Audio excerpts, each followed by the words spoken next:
Hello दोस्तों, जय श्री कृष्णा, राधे राधे। स्वागत अभिनंदन आपका चित्तौड़ अकेडमी पर। आशा और उम्मीद करता हूँ आप सभी स्वस्थ होंगे, मस्त होंगे और अपने फोर्थ ग्रेड यानी चतुर्थ श्रेणी भर्ती की तैयारी जबरदस्त तरीके से कर रहे होंगे।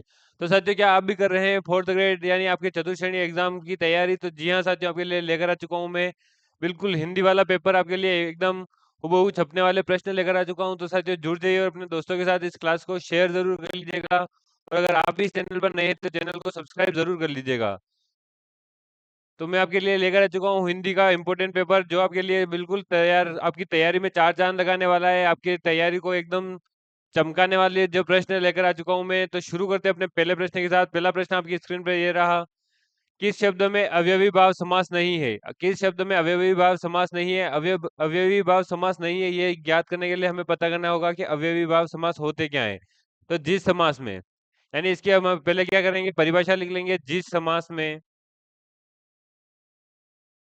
जिस समास में पूर्व पद अवयव अथवा पूर्व पद अवयव और प्रधान हो, प्रधान मतलब मेन हो, प्रधान या मुख्य हो, उसे कौन सा समास कहते हैं? हम उसे अवयवी भाव समास कहते हैं।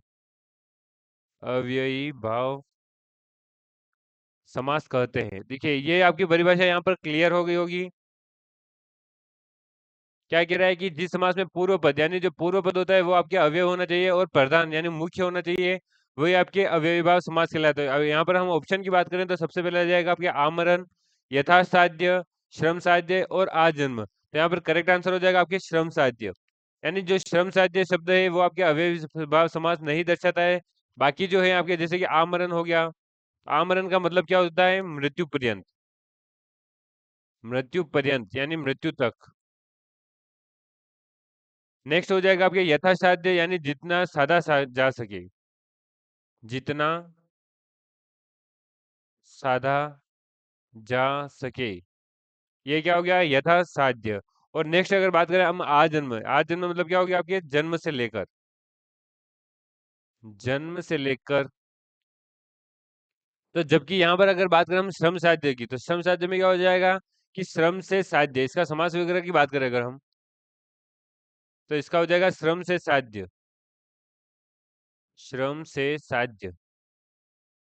तो इसमें क्या हो रहा है कि वहां पर क्या है, पूर्व पद आपके ज्ञम, श्रम हो, गौण हो गया। ये जो श्रम है आपके कौन सा पद हो गया? श्रम गौण पद। और जो साध्य है वो हो जाएगा आपके प्रधान पद। तो यहाँ पर अपने जो पूर्व पद है वो प्रधान नहीं हो रहा है, तो आपके अव्ययभाव समास नहीं है। और यहाँ पर क्या हो रहा है? से कारक का, से से कारक चिन्ह का जो लोप हो रहा है, यानी यहाँ पर पता चल रहा है कि से आ रहा है, तो ये कौन सा हो गया? कारक चिन्ह। तो यहाँ पर से कौन सा आपके समास हो जाएगा? तत्पुरुष समास। या फिर हम पूरा बोले तो करण तत्पुरुष समास, करण तत्पुरुष समास। यहाँ तक आपकी चीजें क्लियर हो गई है? नहीं हो तो एक बार हम वापस रिपीट कर लेते हैं इसको।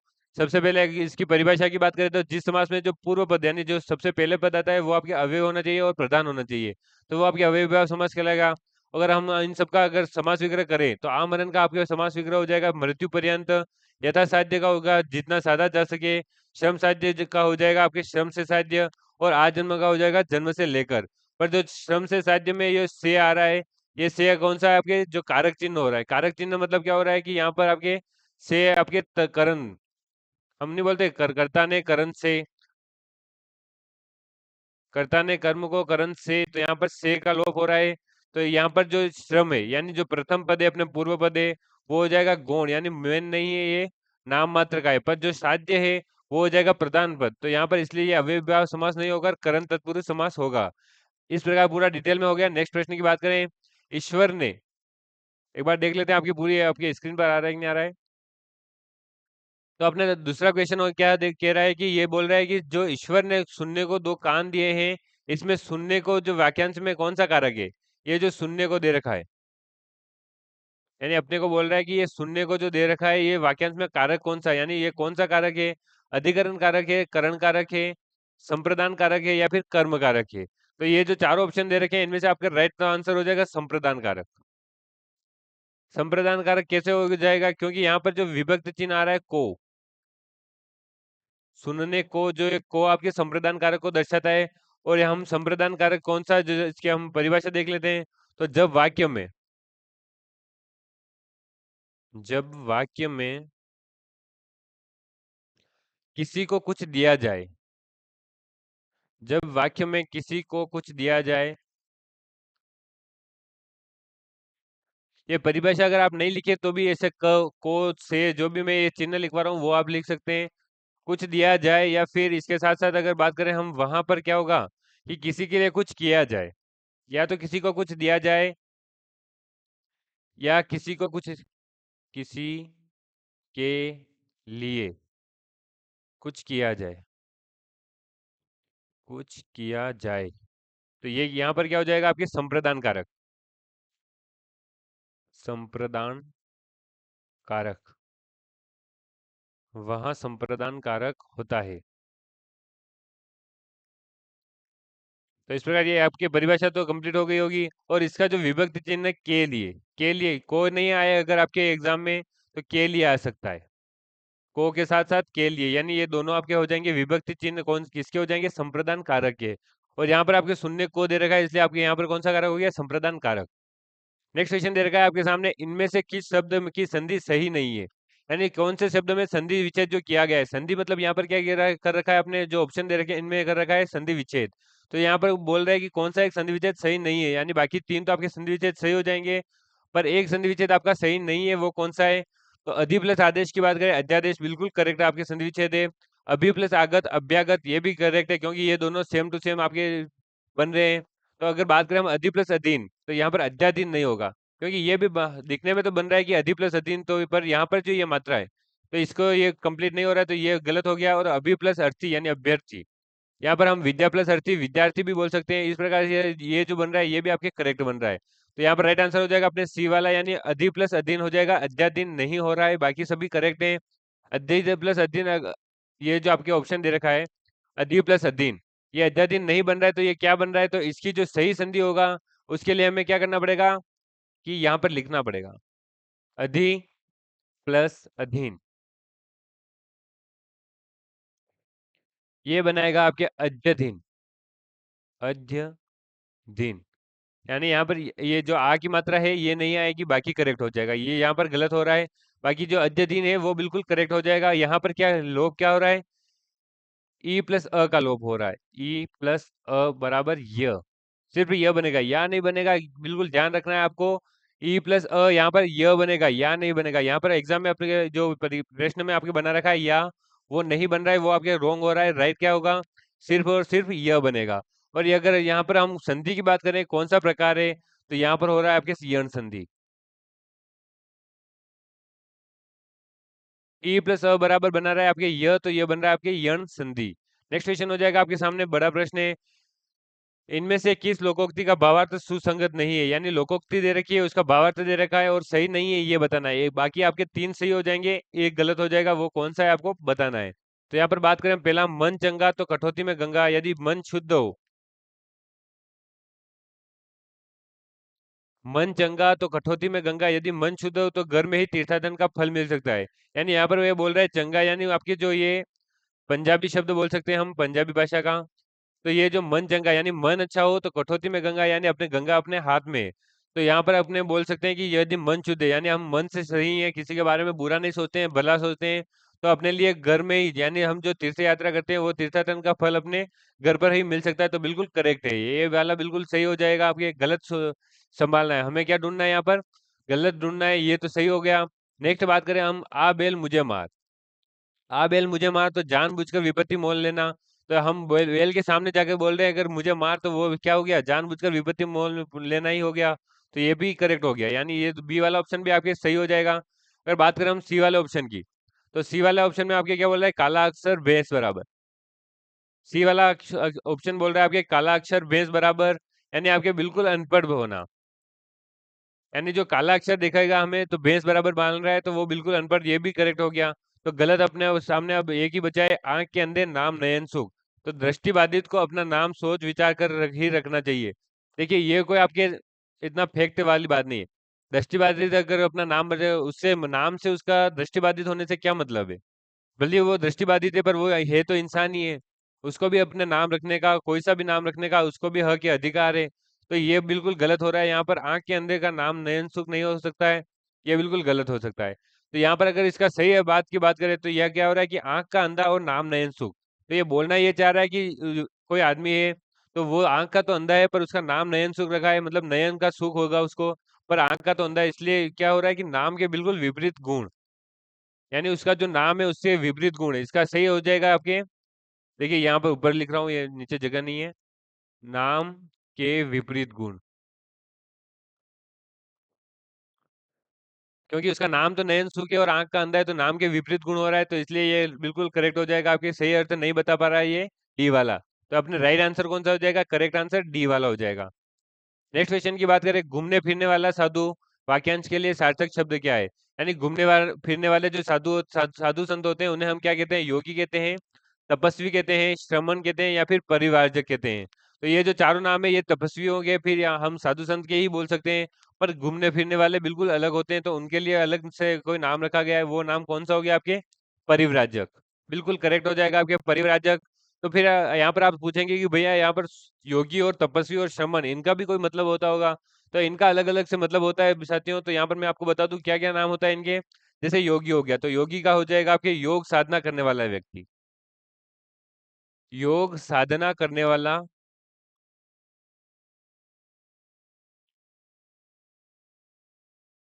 व्यक्ति, तो वो कौन हो जाएगा? योगी। अगर बात करें हम तपस्वी की तो तपस्वी कौन होगा? तपस्या करने वाला। तपस्वी हम बोल सकते हैं तपस्या करने वाला या करने वाली। अगर श्रमण की बात करें तो श्रमण हो जाएगा आपके जो बौद्ध धर्म के जो अनुयायी होते हैं, यानी वह साधु जो बौद्ध धर्म के अनुयायी हो, यानी बौद्ध धर्म का जो पालन करते हैं, मानते हैं बौद्ध धर्म को, वो हो जाएंगे आपके श्रमण, अनुयायी हो। यानी बिल्कुल सभी अलग अलग हो गए। देखिए, परिव्राजक का हो जाएगा घूमने फिरने वाला साधु, योगी का हो जाएगा मतलब आपके योग साधना करने वाला व्यक्ति, तपस्वी का हो जाएगा आपके तपस्या करने वाला, और आपके श्रमण का हो जाएगा वह साधु जो बौद्ध धर्म का अनुयायी हो।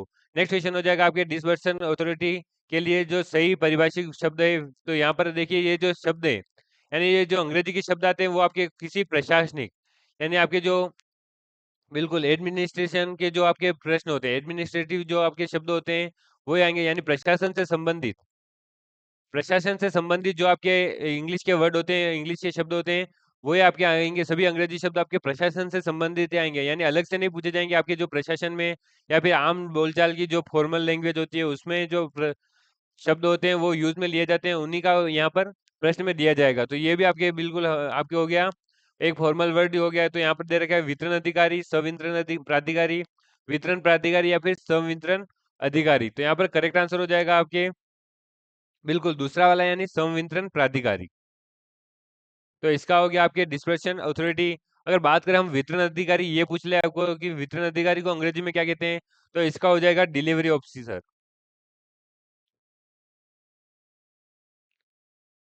Delivery officer. ये तो हो गया आपके ये ऊपर वाला। ये यहाँ पर अगर बात करें हम वितरण प्राधिकारी की तो इसका हो जाएगा delivery authority, delivery authority. English शब्द भी आपको याद करने हैं, क्योंकि ये भी आपके एग्जाम में पूछे जाते हैं। बिल्कुल एक प्रश्न आपका यहाँ से आना तय है, बिल्कुल आपके कंफर्म होने वाला है कि यहाँ से एक प्रश्न आ जाएगा। और संवितरण अधिकारी की हम बात करें तो इसका हो जाएगा disbursing officer, disbursing officer. Next question की बात करें आपके सामने है, निम्नलिखित शब्दों में से कौन सा शब्द विशेषण है? यानी विशेषण शब्द ढूंढना है हमें। सच्चा, शीतलता, नर्मता या फिर बुढ़ापा। चार ऑप्शन दे रखे हैं, इनमें से आपको विशेषण ढूंढना है, तो हो जाएगा आपके पहला वाला बिल्कुल करेक्ट हो जाएगा। सच्चा, यानी ये हो जाएगा आपके गुणवाचक विशेषण। विशेषण में भी कौन सा विशेषण हो जाएगा? गुणवाचक विशेषण।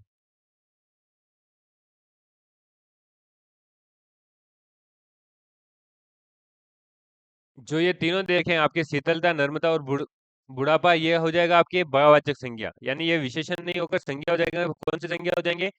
भाववाचक संज्ञा। बिल्कुल यहाँ तक आपकी कंप्लीट हो रहा है। तो नेक्स्ट क्वेश्चन की ओर बढ़ते हैं। मानव शब्द से जो विशेषण बनेगा वो कौन सा है? मनुष्य, मानवीकरण, मानवता या फिर मानवीयता। तो आपको यहाँ पर करेक्ट ढूंढना है, तो आपको सीधा क्या करना होगा? डायरेक्ट यहाँ पर मानवीयता नहीं होगा, मानवीय होगा यहाँ। ये करेक्ट हो गया आपके मानवीय। तो यानी मानव शब्द का जो विशेषण होगा वो क्या हो जाएगा? मानवीय। तो मानवीय कौन सा है आपके जो ये पहले बात करें हम मानव की, तो ये हो जाएगा आपके जातिवाचक संज्ञा। मानव हो जाएगा आपके जातिवाचक संज्ञा, और इसमें ई अगर हम प्रत्यय लगा देंगे, ई प्रत्यय लगा देंगे तो ये बन जाएगा आपके विशेषण। कौन सा प्रत्यय लगाना है? ई प्रत्यय। नेक्स्ट क्वेश्चन हो जाएगा आपके सामने, पशु शब्द का विशेषण कौन सा है? पार्श्विक, पशुत्व, पशुपति या फिर पशुता। तो यहाँ पर करेक्ट आंसर हो जाएगा आपके पार्श्विक। यानी ऑप्शन नंबर एक है जो आपके बिल्कुल करेक्ट हो रहा है, ये आपके गुणवाचक विशेषण बनाता है इसे, गुणवाचक विशेषण। साथ ही साथ अगर हम बात करें कि पशु शब्द कौन सी संज्ञा है, तो ये हो जाएगा आपके जातिवाचक संज्ञा का उदाहरण, जातिवाचक संज्ञा। और ये क्या है? गुणवाचक विशेषण। यहाँ तक आपके कंप्लीट है। नेक्स्ट प्रश्न की ओर बढ़ते हैं।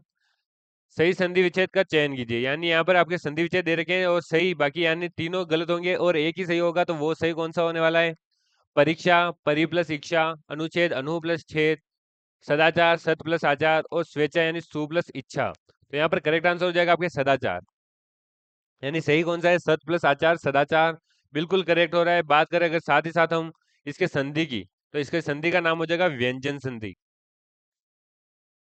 आपको पता चल ही रहा होगा व्यंजन संधि इस त के कारण हो रही है, यानी त प्लस आ बराबर क्या बन रहा है? आपके दा। यहाँ तक आपके कंप्लीट है। बात करें हम परीक्षा की, तो परीक्षा का जो आपके सही हो रहा है, तो यहाँ पर ये जो मात्रा है ये बड़ी वाली नहीं आकर यहाँ पर छोटी वाली मात्रा आ जाएगी, तो ये बिल्कुल करेक्ट हो जाएगा। और इसमें संधि का नाम आ जाएगा दीर्घ संधि,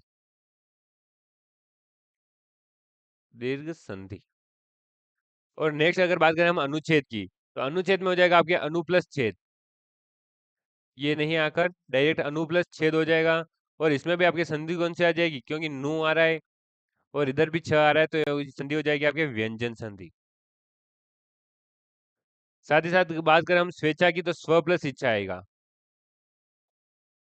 स्व प्लस इच्छा हो जाएगा आपके, तो यहाँ पर हो जाएगी गुण संधि। इस प्रकार आपके परीक्षा में हो जाएगा दीर्घ संधि, अनुच्छेद में हो जाएगी व्यंजन संधि, सदाचार में व्यंजन संधि, और स्वेच्छा में गुण संधि। नेक्स्ट क्वेश्चन हो जाएगा आपके सामने। यहाँ तक आपकी चीजें क्लियर हो गई है, तो नेक्स्ट प्रश्न की ओर बढ़ते हैं। प्रश्न है आपके सामने, शब्दगत उपसर्ग और प्रत्यय में से संबंधित कौन सा कथन सही नहीं है? सही नहीं है पूछा गया है, यानी अपने को शब्द दे रखा है, उसका उपसर्ग दे रखा है, या फिर उसका प्रत्यय भी हो सकता है। तो ये जो दे रखा है इनमें से सही नहीं कौन सा है? तो अभ्यर्थी में आपके अ उपसर्ग है, पर्याप्त में आपके परि उपसर्ग है, ग्रामीण में इन शब्द है, उपसर्ग है, उपसर्ग नहीं, यहाँ पे प्रत्यय है, प्रत्यय, और ये भी प्रत्यय। कौशल शब्द में आपके अ प्रत्यय है, ठीक है। यहाँ पर ग्रामीण शब्द में इन प्रत्यय है, कौशल शब्द में अ प्रत्यय है। तो यहाँ पर करेक्ट आंसर कौन सा हो जाएगा? पहला वाला। यानी आपके अभ्यर्थी में है शब्द अ उपसर्ग, तो ये अ उपसर्ग पर्याप्त जो आपके है। देखिए यहाँ पर हम बात करें, यहाँ पर अ नहीं हो रहा है, ये तो आपके करेक्ट हो गया, सही नहीं है। बात करें हम पर्याप्त की, तो पर्याप्त में क्या हो जाएगा? पर्याप्त शब्द में परि उपसर्ग है, जो बिल्कुल करेक्ट हो रहा है आपके। परि उपसर्ग होता है, परि प्लस आप, तो हो जाएगा आपके। और इसका अगर संधि विच्छेद करें तो हम क्या हो जाएगा? परि प्लस आप, लिख लेते हैं हम परि प्लस आप, ये हो जाएगा इसका संधि विच्छेद। और जो कौन सी संधि है ये? यण संधि। यण संधि के साथ परिय प्लस आप, तो आपके परि उपसर्ग बन जाएगा, और आप तो आपके जो मूल शब्द है वो बन जाएगा। और साथ ही साथ बात करें हम ग्रामीण की, तो ग्रामीण में मूल शब्द कौन सा हो जाएगा? ग्राम। ये भी करेक्ट बन रहा है, और इसका मूल शब्द हो जाएगा ग्राम, और इसमें प्रत्यय लग जाएगा इन या इन, कोई सा भी ना हो सकता है, पर इन लगेगा, ये बिल्कुल आपके करेक्ट होने वाला है। और यहाँ पर अगर बात करें हम कौशल की, तो कौशल में हो जाएगा कुशल प्लस अ, जो आपके लिए अ जो प्रत्यय दे रखा है, ये अप्रत्यय दे रखा है, बिल्कुल करेक्ट हो रहा है यहाँ पर। और यहाँ पर जो बात करें हम पहले वाले की, यानी कि जो अभ्यर्थी है, अभ्यर्थी है, तो इसमें अ उपसर्ग नहीं होकर क्या हो जाएगा? इसमें अभी प्लस अर्थी, अभी प्लस अर्थी, तो ये क्या हो जाएगा आपके? अभी यहाँ पर क्या हो जाएगा? उपसर्ग हो जाएगा, अ उपसर्ग नहीं होगा। इस प्रकार आज की क्लास यहीं पर पूरी होती है। मिलते हैं नेक्स्ट क्लास में, तब तक के लिए जय हिंद, जय भारत।